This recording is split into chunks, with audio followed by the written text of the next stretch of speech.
അവിടെയാണ് ഞാൻ ഈ ചോദ്യം പ്ലേസ് ചെയ്യാൻ ഉദ്ദേശിച്ചത്. ഇപ്പം ഈ കല്യാണ കുഞ്ഞു പെണ്ണിന്റെ കല്യാണം എന്നുള്ള സീരീസ് എടുത്ത് നോക്കുകയാണെങ്കിൽ അതിലെ ആളുകളുടെ അഭിനയം ഒരു പൊടിക്ക് പ്ലസ്സാണ്.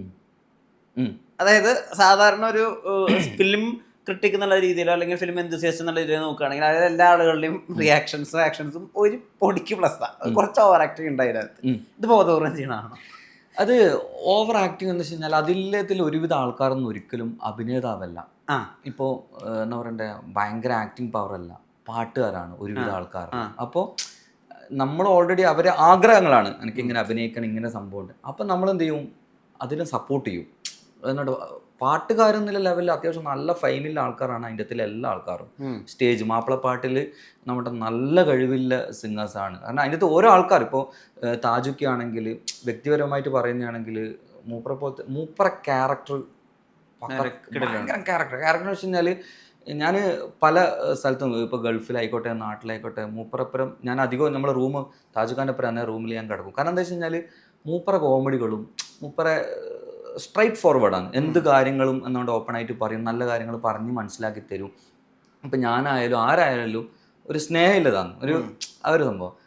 അപ്പോൾ അത് നമുക്ക് കൂട്ടിക്കാൻ നമുക്ക് കാര്യമാണ്. കാരണം വെച്ച് കഴിഞ്ഞാൽ മൂപ്പറടുത്ത് നമുക്ക് എന്തെങ്കിലും പഠിക്കാൻ പറ്റും. അതേപോലെ ഇങ്ങേപ്പുറം നോക്കുകയാണെങ്കിൽ ആദിൽ അത്തു അതിൻ്റെ അകത്തിലൊരു സിംഗറാണ്.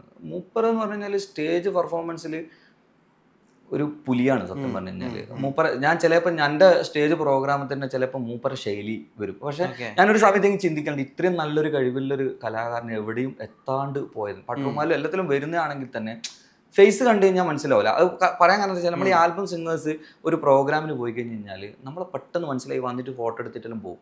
പക്ഷെ ഇവരൊന്നും ചിലപ്പോൾ അങ്ങനെ എടുക്കില്ല. പക്ഷെ നമ്മളെ കാട്ടിയും സ്റ്റേജെല്ലാം അടിച്ച് ഫയറാക്കുന്ന ഒരു സിംഗറാണ്. അന്ന് ഞാൻ വിചാരിച്ചു കുഞ്ഞുവാട കല്യാണത്തിൽ ചിലപ്പം ഇതൊരു ബ്രേക്ക് ആവാൻ ചാൻസ് ഉണ്ട്. കാരണം ഫേസ് ഏത് മുഖം പരിചയം എന്നുള്ള സംഭവം. അതേപോലെ നിസാംക്ക അതെന്ന് പറയുകയാണെങ്കിൽ പച്ചപ്പാവാ. കാരണം നമ്മൾ നിസാംക്ക ഇങ്ങനെയാണ് ചെയ്യേണ്ടത്, ഇതാണ് സംഭവം, ചെയ്യാൻ പറ്റുമോ, ചെയ്യാം, ഇത് ചെയ്യാൻ പറ്റുമോ, ഒരു നോ ഇല്ല. നമ്മുടെ അറിയില്ല അതിനെപ്പറ്റി ഫീൽഡിനെ പറ്റിയിട്ട്. മൂപ്പറയും ഇതേപോലെ ആക്ടിങ്ങിൽ എന്നുകൊണ്ട് അഭിനയിച്ച് റിഹേഴ്സൽ ഷൂട്ടിങ്ങിൻ്റെ മുന്നിൽ റിഹേഴ്സൽ ചെയ്യിപ്പിച്ചിട്ട് എന്നുകൊണ്ട് അങ്ങനെയെല്ലാം കൊണ്ടത്. പിന്നെ മൂപ്പറ വൈഫ്, പിന്നെ വൈഫാണ് മെഹറു. മൂപ്പർ എന്താ പറയണ്ടേ ഒരു എനർജിയാണ്. നിസാംക്കാക്ക് ഒരു എനർജിയാണ് മെഹറു. അപ്പോൾ മക്കളായിക്കോട്ടെ ഇവരെല്ലാവരും നമ്മൾ ഈ കുഞ്ഞുവാട കല്യാണത്തിൻ്റെ അകത്താണ് അത്തുഖാൻ്റെ മക്കള് കുറേ ആൾക്കാരെ ഇങ്ങനെ കൊണ്ടുവന്നിട്ടുണ്ട് ഒരു സമയത്ത്. പിന്നെ അതിൽ വിസ്മയ എന്നുള്ളൊരു ക്യാരക്ടർ നമ്മുടെ സ്റ്റേജ് പ്രോഗ്രാമിൽ പാട്ട് പാടുന്ന ഒരു കുട്ടിയായിരുന്നു. അങ്ങനെ ഒരു ടീമായിരുന്നു ഒരു സമയം. അത് മാപ്പിളപ്പാട്ടിൽ ഒരു സ്റ്റാർട്ടിങ് സമയത്ത് 10 വർഷമായിട്ടുണ്ടാവും. ഒരു കൊല്ലം നമ്മൾ കൊറോണൻ്റെ പോയിട്ട് കഴിഞ്ഞാൽ ബാക്കി എല്ലാ വർഷവും കണ്ടിന്യൂ ആയിട്ട് നമ്മളത് ചെയ്തിട്ടുണ്ട്. പിന്നെ ഒരു സമയമാകുമ്പോഴേക്കും നമ്മൾ എന്ത് ചെയ്തു, വർക്ക് ഇൻഫ്ലൂമേഴ്സിനെ യൂസ് ചെയ്യാൻ തുടങ്ങി. ഇൻഫ്ലൂമേഴ്സ്, വ്ളോഗേഴ്സ്, അതേപോലെ ഈ ഫീൽഡിലെ ചിലപ്പോൾ ഇൻസ്റ്റാഗ്രാമിൽ വൈറലായിട്ടുള്ള ആൾക്കാരായിരിക്കും. കാരണം ഇപ്പോൾ ഇൻസ്റ്റയിൽ ഭയങ്കര വൈറലായിരിക്കും. അവർ ചിലപ്പോൾ ഒരു 6 മാസം കൊണ്ട് ഒരു കൊല്ലം ഔട്ടായി പോകുന്ന ശ്രദ്ധിക്കുന്നുണ്ട്. അപ്പോൾ ഞാൻ ഇങ്ങനെ ചിന്തിക്കുന്നുണ്ട്, ഇവരെ നമ്മളൊരു വർക്കിലേക്ക് ഇപ്പം ഞാനായിട്ട് കാസ്റ്റ് ചെയ്യിപ്പിച്ച് കഴിഞ്ഞാൽ കൺഫേം ആയിട്ട് അവരെന്തായാലും അടുത്ത വർക്കിലേക്ക് പല രീതിയിലും വർക്കിലേക്ക് വരും, ഫിലിമിലേക്ക് വരും. അങ്ങനെ ഒരുപാട് ആൾക്കാരെ എൻ്റെ അടുക്കുന്ന ഫിലിമിൽ ഒരുപാട് ആൾക്കാർ എന്നുകൊണ്ട് എൻ്റെ അടുക്ക പ്രൊഡക്ഷൻ കൺട്രോളറെല്ലാം ഈ കുഞ്ഞോടെല്ലാം വർക്കിൽ അഭിനയിച്ച ആൾക്കാരെ ഇതെല്ലാം കോൺടാക്ട് നമ്പർ വാങ്ങിച്ചിട്ടുണ്ട്. അപ്പോൾ അവൻ ഈ വർക്ക് കണ്ടിട്ടാണ് പിന്നെ ഒരു മൂവിക്ക് വേണ്ടിയിട്ടാണ്. അങ്ങനെ ഒരുപാട് പടത്തിൽ ഇതേപോലെ പല ആൾക്കാരും ആർട്ടിസ്റ്റ്മാരും. അല്ല അവിടെ എല്ലാ റേഞ്ചിലുള്ള ആളുകളുണ്ട്. അതായത് ഇപ്പം ആരെയും കെടുത്തിയോ സംസാരിക്കില്ല. അതായത് വളരെ കണ്ടന്റ്ഫുൾ ആയിട്ട് കണ്ട് ചെയ്യുന്ന ഒരു ഇൻഫ്ലുവൻസറും ഉണ്ടാവും. ഇപ്പോൾ വനിതയുടെ മുമ്പിൽ വളരെ എന്റർടൈനിങ് ആയിട്ട് കാര്യങ്ങൾ ചെയ്യുന്ന ഒരാളെയും നിങ്ങളവിടെ റോപ്പിൻ ചെയ്യും. ഇതിനങ്ങനെ ഒരു മാനദണ്ഡം എന്തെങ്കിലും ഉണ്ടോ? ഇത് സത്യം പറഞ്ഞാൽ കുഞ്ഞുവാട കല്യാണം എന്നുള്ള വർക്കിൻ്റെ സ്ക്രിപ്റ്റ് ഞാനായിരുന്നു, സ്റ്റോറിയും സ്ക്രിപ്റ്റും പരിപാടിയെല്ലാം. അപ്പോൾ ഞാനിത് എഴുതുന്ന സമയത്തെ ഓൾറെഡി കാസ്റ്റിംഗ് ചെയ്തു വെച്ചിട്ടുണ്ടാവും. എൻ്റെ ഇടയ്ക്ക് ഒരു വർഷത്തിൽ പ്രോഗ്രാമിന് പോകുന്ന സമയത്തും ഞാൻ പുറത്തു പോകുന്ന സമയത്ത് ആ വർക്കിൽ എനിക്ക് ചാൻസ് വേണേ. അതെന്തുകൊണ്ട് പറയുന്നത് വെച്ച് കഴിഞ്ഞാൽ മാപ്പിളപ്പാട്ട് ആൽബത്തിൽ ഏറ്റവും വലിയൊരു ബിഗ് ബഡ്ജറ്റ് വർക്കാണ് കുഞ്ഞുവാട കല്യാണം. ഇത്രയും താരങ്ങൾ വെച്ചിട്ടൊന്നും ആരും ചെയ്യൂല എന്ന് പറയാൻ കാരണം എന്താ വെച്ച് കഴിഞ്ഞാൽ പ്രൊഡ്യൂസർ ആണെങ്കിൽ ഫണ്ടർക്ക് ആ ക്യാഷ് റിട്ടേൺ കിട്ടേണ്ടിക്ക് പണിയാണ്. നമുക്ക് പിന്നെ ഒരു ചാനലല്ല 100 ചാനലുള്ളതുകൊണ്ട് ഒരു മെയിൻ ചാനലിൽ ഒരു കണ്ടന്റ് ഇട്ട് കഴിഞ്ഞാൽ ആ കണ്ടന്റ് നമ്മൾ തിരിച്ചും മറിച്ചും അങ്ങനെ ഇട്ടിട്ട് എങ്ങനെ പോയി കഴിഞ്ഞാൽ അതിൻ്റെ മുതലും ലാഭവും എല്ലാം നമ്മളത് ഒരു സമയമാകുമ്പോഴേക്കും നമ്മളത് പിടിച്ചെടുക്കും. ആ ഒരു ഇത് നമുക്കൊരു ഐഡിയ ഉണ്ട് അതിൻ്റെ ബിസിനസ്സിൻ്റെ. ബാക്കിയുള്ള പ്രൊഡക്ഷൻ കമ്പനിക്കൊന്നും ഒരു ചാനലേ അവർ കണ്ടന്റ് റിലീസ് ചെയ്യും. അത് ഫണ്ട് ഉണ്ടാക്കാൻ കുറച്ച് പണിയാണ്. അപ്പോൾ അതുകൊണ്ട് എന്ത് ചെയ്യും, ഇവരാരും ഇതിൽ പ്രൊഡക്ഷനിലേക്ക് ഇറങ്ങൂല. ഈ ഒരു ഇങ്ങനെ ഇത്രയും വലിയൊരു പ്രൊജക്റ്റ് ആണ്. അതുകൊണ്ട് എനിക്കിത് അറിയുന്നത് കൊണ്ട് ഞാൻ എന്ത് ചെയ്യും, അതിന് കണക്കായിട്ട് നല്ല വൃത്തിക്ക് ഫണ്ട് പൊട്ടിക്കുകയും ചെയ്യും. ആ രീതിയിൽ ഇൻഫ്ലുമേഴ്സിനെ എല്ലാ ആൾക്കാരും യൂസ് ചെയ്ത് അത് ചിലപ്പോൾ പ്ലസും നെഗറ്റീവും കമന്റ് എല്ലാം അത് ഓൾറെഡി പ്ലാൻഡ് ആണ്. ആദ്യം ഞാൻ മൈൻഡിൽ ചിലപ്പോൾ എഴുതിയിട്ട് സ്ക്രിപ്റ്റ് എഴുതുന്ന ചിലപ്പോൾ ഡയലോഗ്സിൽ എന്തെങ്കിലും പ്രശ്നങ്ങൾ ഉണ്ടാക്കി വെക്കുവാടാ.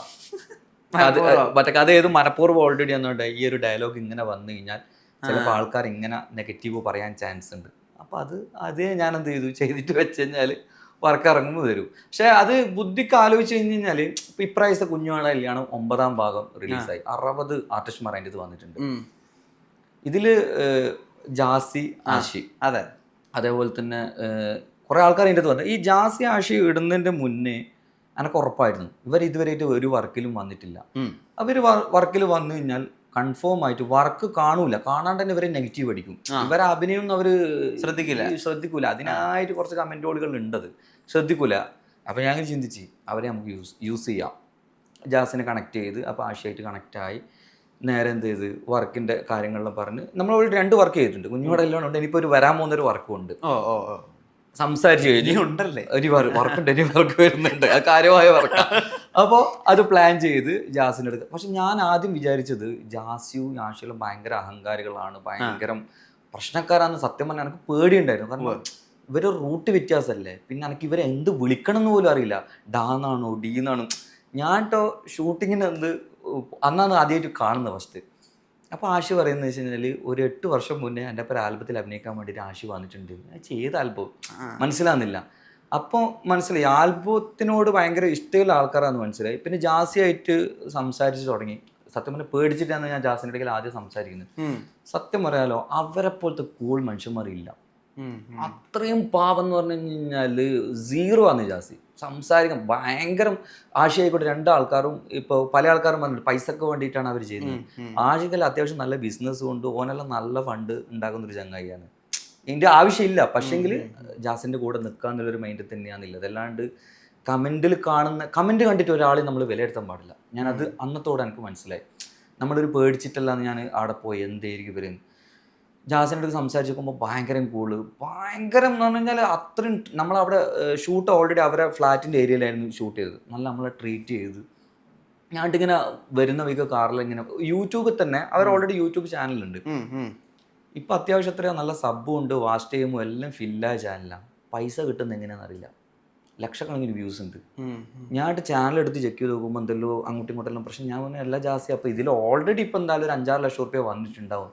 അപ്പോൾ പറഞ്ഞാൽ 5-6 ലക്ഷം റുപ്യയെല്ലാം വരുമോ? കാരണം വെച്ച് കഴിഞ്ഞാൽ അത്രയും റവന്യൂ ഓൾറെഡി വരേണ്ട കണ്ടന്റുകൾ ഉണ്ട്, അതിൽ വ്യൂസ് ഉണ്ട്. ഞാൻ പെട്ടെന്ന് മോണിറ്റേഷൻ ആക്കണം, എന്നാൽ നിങ്ങൾക്ക് ഫണ്ട് കിട്ടും. കാരണം അതുപോലും അറിയില്ല. അവരെ വിചാരം ഇത് പൈസ കിട്ടണമെങ്കിൽ കുറേ സബ്ബ് വേണം, അതിനെ പറ്റിയൊന്നും അറിയില്ല. Technical terms. പിന്നെ പൈസനോട് അങ്ങനെ അത്യാഗ്രഹം ഇല്ല ആൾക്കാരൊന്നും എല്ലാം തോന്നും. കാരണം എന്താ വെച്ച് കഴിഞ്ഞാൽ അങ്ങനെയാണ് ഇപ്പൊ യൂട്യൂബിൽ ഒരാൾ 1000 സബ്ബും 4000 വാച്ച് ടൈമായി അപ്പോഴും മോണിറ്റേഷൻ ഓൺ ആക്കാൻ നോക്കും. ഞാൻ ഇപ്പൊ ഒരു 1 വീക്കിന്റെ ഇടയ്ക്ക് ഞാൻ അങ്ങോട്ട് പറഞ്ഞു ജാസി ഒന്ന് ആ ചാനൽ പോയിട്ട് ഒന്ന് ശരിയാക്കി കിട്ടാം, കാരണം നിങ്ങൾക്ക് ഫണ്ട് കിട്ടുന്നല്ലേ. ആഷിനെ കണക്ട് ചെയ്ത് കൊടുത്ത്. ഇപ്പൊ ആകില്ല കേട്ടോ, ഇപ്പൊ ഈ ഒരാഴ്ച ആകുമെന്ന് പറയുന്നുണ്ട്. അവര് തിരക്കുകൊണ്ടായിരിക്കാം.